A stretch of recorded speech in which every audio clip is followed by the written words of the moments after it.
So it's started another new year, and we know a lot of you may have struggled with New Year's resolutions over the years. We here at Fitness Enhancement, for 25 years in business, we've had for 25 years people coming in for New Year's resolutions, and often have failed for 5, 10, 20 years before that. And we've done pretty great at helping people achieve their New Year's resolutions. We've literally had some of our clients with us for more than 20 years. So Karen and I here thought we'd talk through some of the things that can help people succeed with their New Year's resolutions and some of the struggles that people have in achieving their New Year's resolutions and how you can solve those problems, whether it be with us or without us, how you can achieve your New Year's resolution, not till February or March or even a full year, but for 20 plus years. So Karen, how long have you been a trainer for?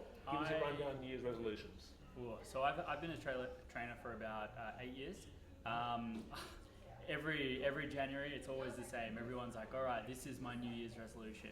Every year.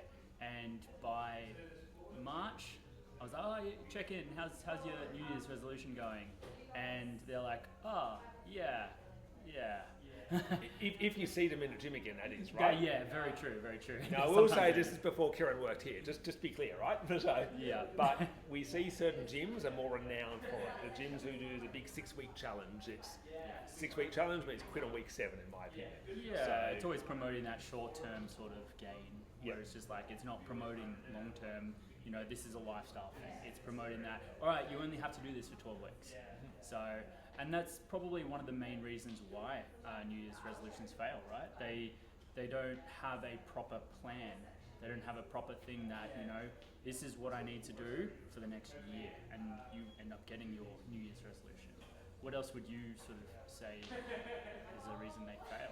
Yeah, I think a lot of the time, there's two sides to it. One, I think the gym or the fitness program or weight loss program often sets a person up for failure. Yeah. Because it doesn't sound too enticing to say, you got to do this for the rest of your life. It sounds pretty good to be like, look at the results you can get in just 6 weeks. Yeah. That sounds pretty enticing. Yes. Now, admittedly with us, I do the marketing here as well as a business owner, right? It is a tough sell to be like, you only have to keep it up for the rest of your life. That is a tough sell. But it's in being honest in it. So I think from a gym business point of view, if you're not honest with people, it's hard to keep customers, and we all want to keep wonderful customers forever. So I think that's part of it. And then for the consumer, for you guys, the customer, it's being realistic with yourself. If you think you can only keep it up for 6 weeks, look, that's not necessarily a bad thing. Maybe a 6-week kickstart and you go really hard for 6 weeks, and then you settle back with a healthy medium for the rest of your life. Yeah. But you don't stop at 6 weeks. But I think most things in the fitness industry and diet and weight loss industry and so on are so geared up towards a deadline and an end point, and then that's it.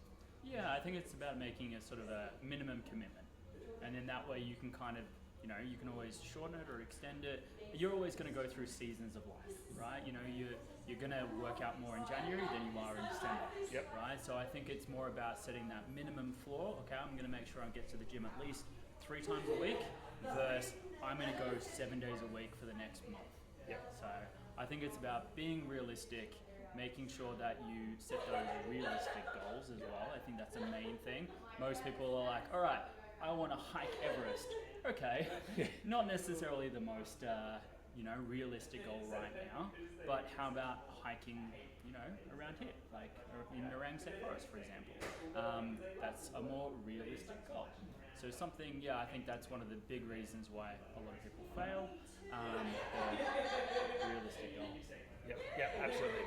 I think within that too, realise, and again, this doesn't sound too sexy saying it this way, realise what sacrifices you have to make to achieve your goals. So whether you're talking about an hour of exercise a week or 10 hours of exercise a week, just to put a numeric number on it, if you're putting an hour, even just an hour of exercise into a week, well, you have to give up that hour. Now, if it's an hour of watching Netflix or browsing social media, that's probably a pretty fair trade, and I think most people can afford to do that. But if it's 10 hours a week, okay, 10 hours a week at Netflix, you can still give that up. But if it's 10 hours a week that you're missing out on sleep, quality time with family, work where you're making an income, and all those things, that's perhaps not something that's realistic to do. So if you haven't done that consistently for the last 20 years, why would you think being a new year that this is going to be different? So So I think our job as PTs, when we have a client come, like we've all had this, client comes and says, I'm going to commit everything no matter what, especially this time of year. It's for us to bring it back down to reality a little bit and be like, well, what's actually going to work for you and your lifestyle? What do you genuinely want here within this? And is that going to actually work for you? And get people looking at, start with how much work you're planning on putting into it. And that's going to give us certain results. And that result, obviously a good trainer, a good program will get better results. But intrinsically, you'd want to expect that, you know, the more exercise you do and the better you eat, the better the results, right? Yeah, absolutely. I think it comes down to like goal setting and proper goal setting. So I think it comes down to like, you know, another example of how many days a week can you train realistically? Okay. So what's some of the benefits of the New Year's resolutions? It's an excuse to kickstart something. I mean, I've got to say it's not that many benefits for New Year's resolution because of the reasons we've just said. But whether it be a New Year's resolution or a birthday or even, you know, on a more horrible way, a health scare sometimes. Quite often people start because they have a bit of a health scare. It's a good way, in a good way or a bad way, to give yourself a little bit of a kick where you're going to make a start, and that's great. And people always say starting is hard. I actually disagree with that. I think continuing is hard. Yes, the consistency. Pretty much everyone has started, and pretty much everyone has stopped, most typically having failed miserably. Because it's not like you achieve a goal, you know, you're not going, I want to learn a new sport, once I'm competent with that, great, I'll quit that sport and move on to the next thing. That's fine with sports. When it comes to exercise and health and fitness and being a healthy weight, it's a lifelong commitment. So I think that's a really good thing to factor in as well. Yeah, absolutely. So what do you think is the difference between someone who has been with us for 20 years and someone who, you know, drops off after a year? I think realistic expectations and focus on long-term success. Now, granted, we have people who start with New Year's resolutions and don't achieve them as well. That's the reality of it. I would think we have a far better success rate than most people. We've been in business for 25 years for a reason. We still have our first ever client with us, who I started with when I was a little teenager. I was still a big teenager, but you get the point. So we are very good at doing that, but I think at the end of the day, we're delivering the same quality service to every single client, obviously catered and personalised towards them. Some people succeed for 10, 20 years. Other people succeed with us for a year, move on, and continue to succeed for the rest of their life, and we're still in touch with them. Other people last till February. So I think it is that realistic expectations within that. I think the other one too is looking at and realising that a New Year's resolution is often more than a number on the scales. Because especially when you're doing strength training, I think nowadays, I look back to 25 years ago when everything was all about weight loss, and geez, even 10 years ago, shows like The Biggest Loser, it was all about the number on the scale. So it has improved now, especially for women with building muscle and so on, but inherently a lot of people still go, oh, I'm not losing weight, I'm not doing anything. I don't look better, it's not doing anything. And they forget about the other physical and mental health benefits that you actually get from exercise. Yeah, absolutely. I think it comes down to, you know, I like to incorporate a lot of fun into my sessions as well. So if they can kind of, if my clients can associate fun with fitness, they're more likely to make it more of a lifestyle choice. Because they're like, oh, I don't have to punish myself 3 times a week. I don't have to punish myself. And they can kind of see that as, you know, this is part of their lifestyle now. Now the other big one as well, which I want to finish up on, is finding a realistic environment for you. The reality is, if you have to go somewhere and feel uncomfortable because there's some muscle man that you're worried is watching you, and don't worry, they look at themselves, not you, most likely, they check themselves more. But still, if you're worried there's some muscle man, you've worked in big gyms before, and if someone feels uncomfortable there, the odds of them succeeding are far, far lower. So we have our studios where totally private. One trainer, one client. We're in this room here, no one else in this room. You've got clients in other rooms you might be able to hear in the background, but this is a private training room, because any other professional private appointment, you go to your accountant or your doctor, you'd expect some privacy. We see PT the same way. You have a private professional appointment. And it straight away removes those obstacles.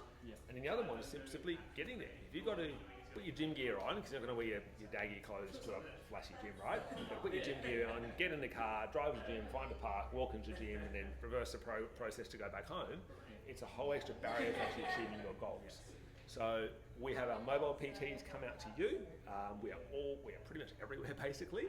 Our mobile PTs come out to you. We know where you live, which means you don't get out of your session. That's honestly, jokes aside, part of the reason it works so well. If you're not feeling like you work out, you get home from work at 5:30, you got a 6 p.m. session.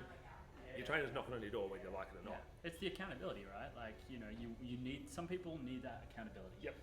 And honestly, accountability can be one of the main reasons why you excel and exceed your New Year's resolution. Yep. So. And accountability can just be, damn it, he's knocking on my door, you showed up.